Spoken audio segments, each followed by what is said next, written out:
Just what is the art and science of bonsai? There are two definitions that capture the essence of bonsai culture as art and science. As art, bonsai is defined as trees and plants kept small by being grown in pots and by skilled pruning, formed to create aesthetic shapes and the illusion of age. As science, bonsai refers to the dwarfing of trees by careful root and stem pruning, coupled with root restriction and controlled nutrition.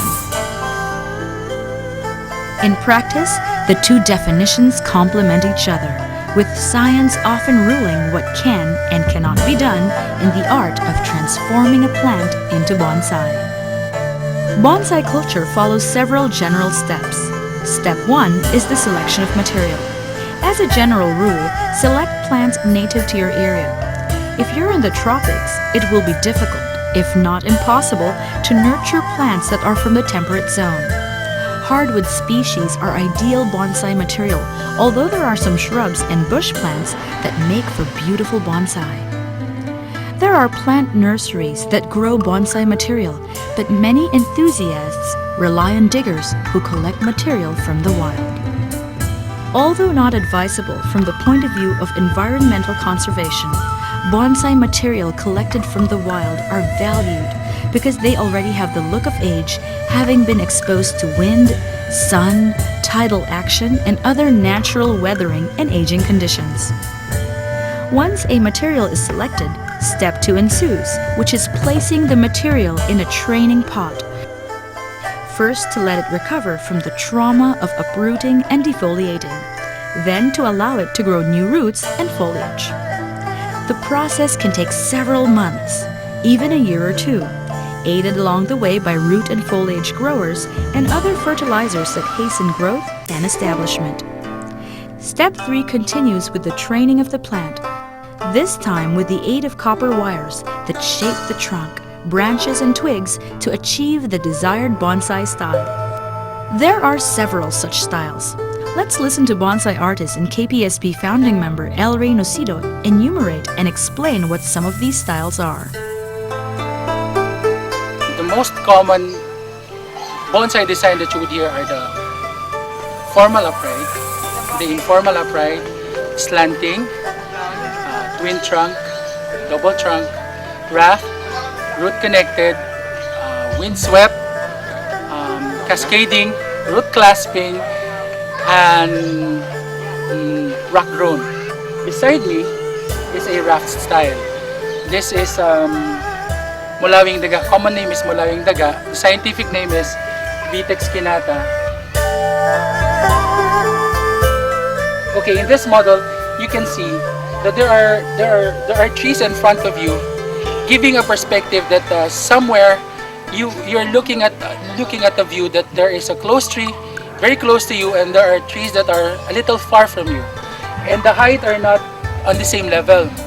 There are trees shorter than the others, and more or less, most of the time, the taller trees are being put on front, and the lower trees are being put on the sides and at the back to give its depth. And this one on the lower portion of this on this side is bantige. Common name is bantige. Scientific name is Pempis acedula. Okay, that's informal upright. But some would call it, by design, some will say it's literati because there are certain standards that we have to follow. That's, yeah, informal upright or slanting style. As to balance, well, you just have to compose it the way the artist would want to express himself. And balance would just have to have something to do with how you cluster your foliage and how you distribute the branches which are given on a certain tree or plant. According to the Japanese principle, we are only allowed to make a raft that has an odd number of trees. So when you are about to compose a forest or a raft, make sure na the numbers of trees are odd. There should be depth, balance, yung perspective ng it's wide like a forest, and you can see through from trees, the other trees then at the back. Yun yung basic principles niya. As to branching, dito pumapasok yung what you call this? Yung advanced branching.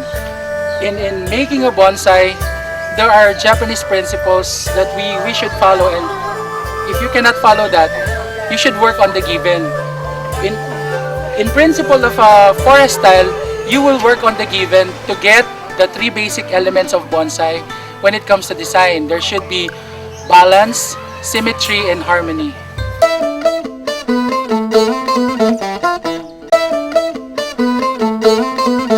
In styling bonsai artists take care to give due consideration to the natural attributes of a plant as it grows in the wild, its life properties and its nutrient requirements for it to be able to survive and thrive, miniaturized in a miniature environment, that is, in a pot. For instance, bonsai trunk can be carved using die grinders, but this cannot just be done without minding the lifeline of the plant. Otherwise, if the lifeline is hit, the plant dies. Wiring need also to be done with care so as not to choke the plant. Pressure on branches and twigs should just be enough to bend them to certain desired direction required of specific bonsai styles. Alan Ramos demonstrates a basic way of styling bonsai.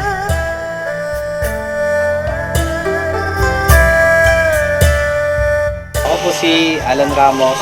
Ang gagawin ko po is yung i-demo ko po itong isang klaseng halaman na nagtatawag po ang common name is mulawing aso. Ang scientific name is Gemelina elliptica.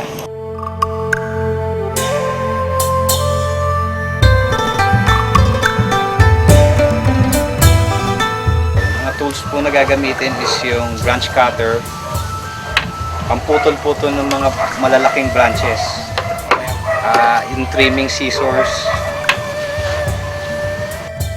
pliers. Ito po yung mga pantanggal ng mga driftwood o kaya mga dead part ng halaman, tsaka wire cutter. Ito pong mulawing aso is, kadalasan po kasi yung problema rito is napakahirap na halaman.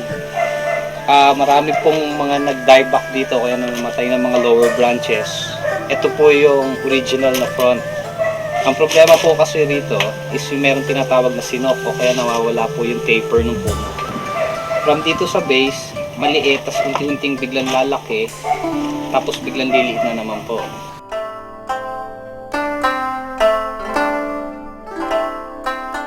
Ngayon po, ang gagawin natin, yung front, gagawin ko po yung literati style po. Pero kailangan po is eliminate po natin tong original na first branch na ngayon pag itong front natin is back branch.